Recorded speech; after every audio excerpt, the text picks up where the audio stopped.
soit au firmament du ciel des luminaires pour éclairer la terre. Et ce fut ainsi.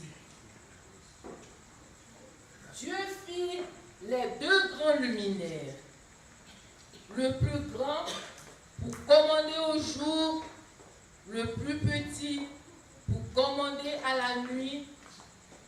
Il fit aussi les étoiles.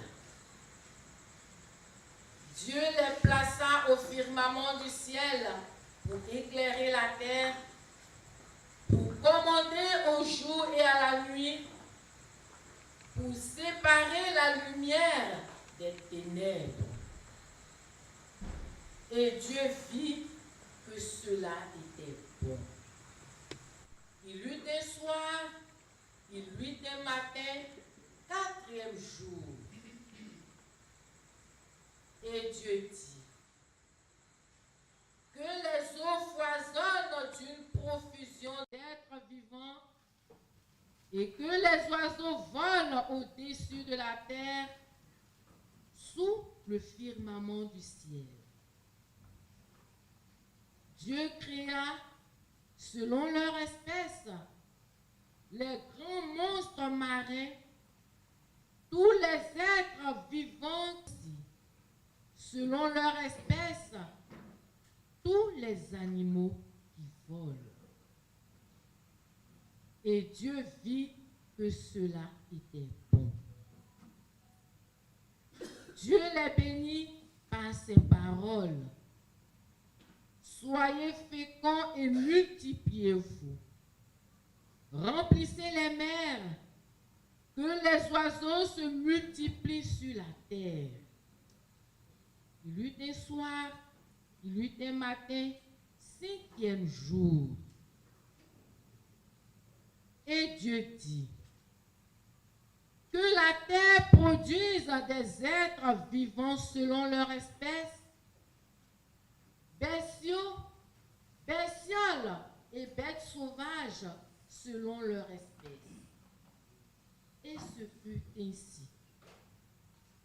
Dieu fit les bêtes sauvages selon leur espèce, les bestiaux selon leur espèce, et toutes les bestioles de la terre selon leur espèce. Et Dieu vit que cela était bon. Dieu dit, faisons l'homme à notre image, selon notre ressemblance. Qu'il soit le maître des poissons de la mer, des oiseaux du ciel, des bestiaux, de toutes les bêtes sauvages et de toutes les bestioles qui vont et viennent sur la terre. Dieu créa l'homme à son image. À l'image de Dieu, il le créa. Il les créa, hommes et femmes. Dieu les bénit et leur dit, soyez féconds et multipliez-vous, remplissez la terre et soumettez-la. Soyez les maîtres des poissons de la mer, des oiseaux du ciel et de tous les animaux qui vont et viennent sur la terre. Dieu dit encore, je vous donne toute plante qui porte sa semence sur toute la surface de la terre et tout arbre dont le fruit porte sa semence. Telle sera votre nourriture. À tous les animaux de la terre, à tous les oiseaux du ciel, à tout ce qui va et vient sur la terre et qui a souffle de vie, je donne comme nourriture toute herbe verte. Et ce fut ainsi. Et Dieu vit tout ce qu'il avait fait, et voici, cela était très bon.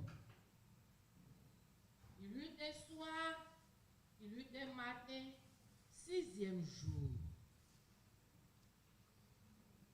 Ainsi furent achevés le ciel et la terre et tout leur déploiement. Le 7e jour, Dieu avait achevé l'œuvre qu'il avait faite. Il se reposa le 7e jour de toute l'œuvre qu'il avait faite. Parole du Seigneur. Nous rendons grâce à Dieu.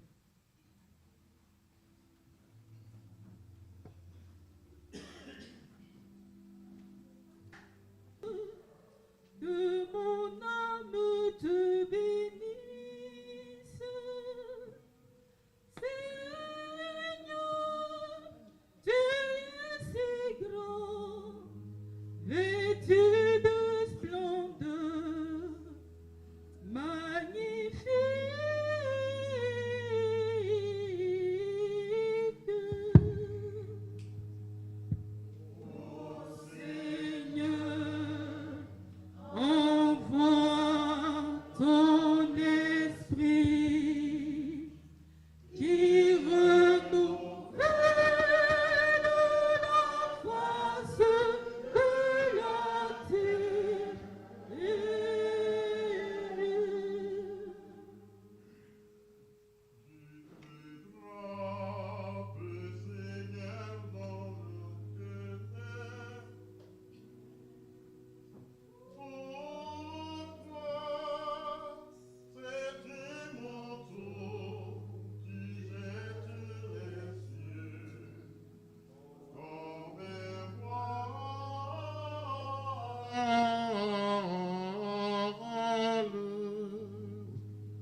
Seigneur Dieu, tu as créé l'être humain d'une manière admirable et tu l'as racheté d'une manière plus admirable encore. Nous t'en prions. Donne-nous de résister aux attraits du péché par un esprit de sagesse et de parvenir ainsi aux joies éternelles par Jésus le Christ notre Seigneur.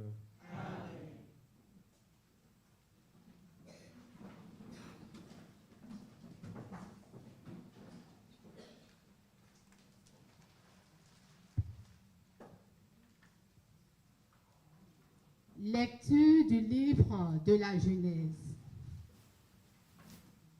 En ces jours-là, Dieu mit Abraham à l'épreuve.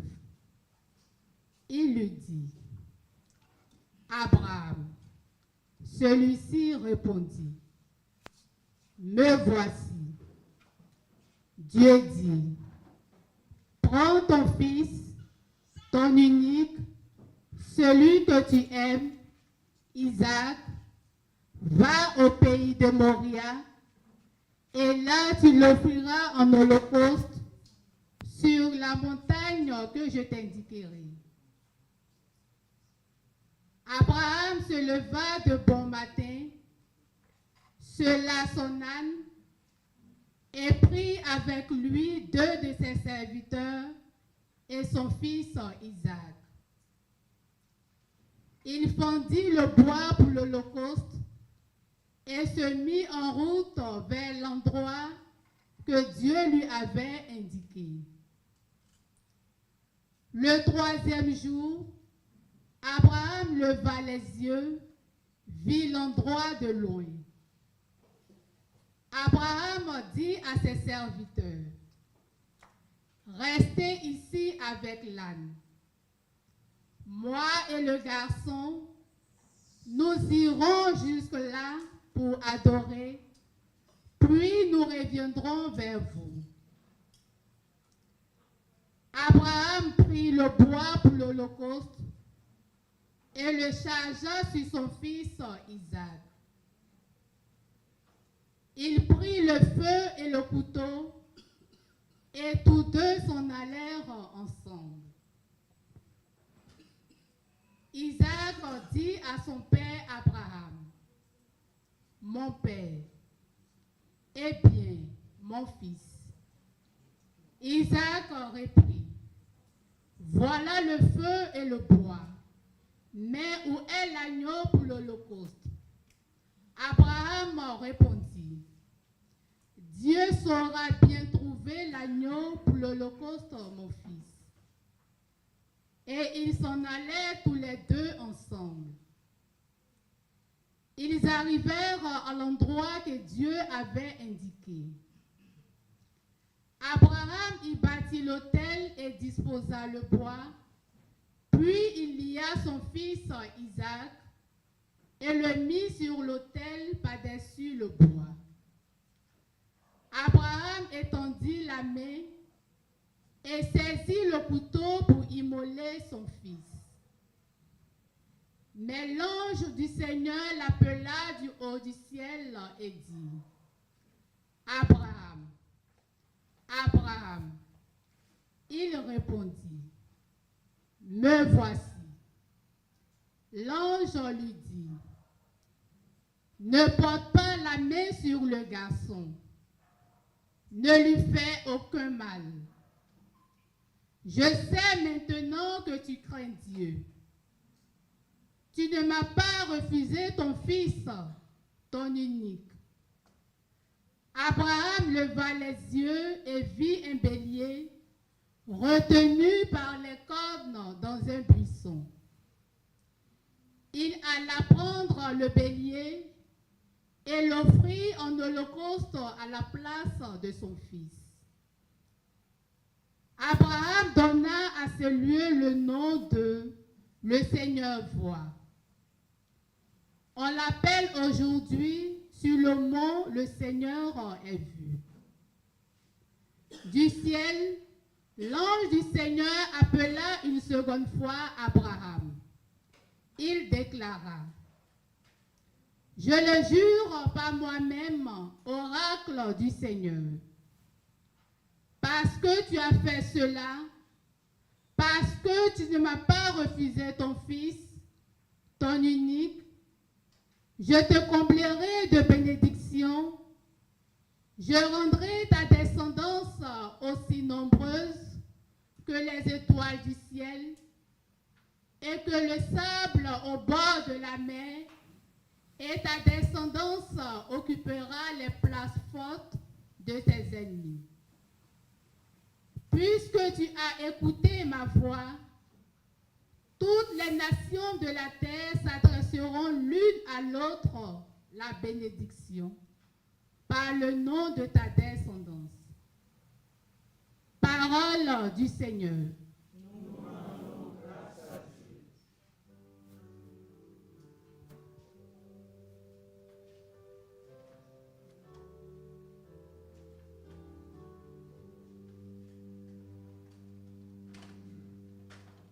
Regarde-moi, mon Dieu, j'ai fait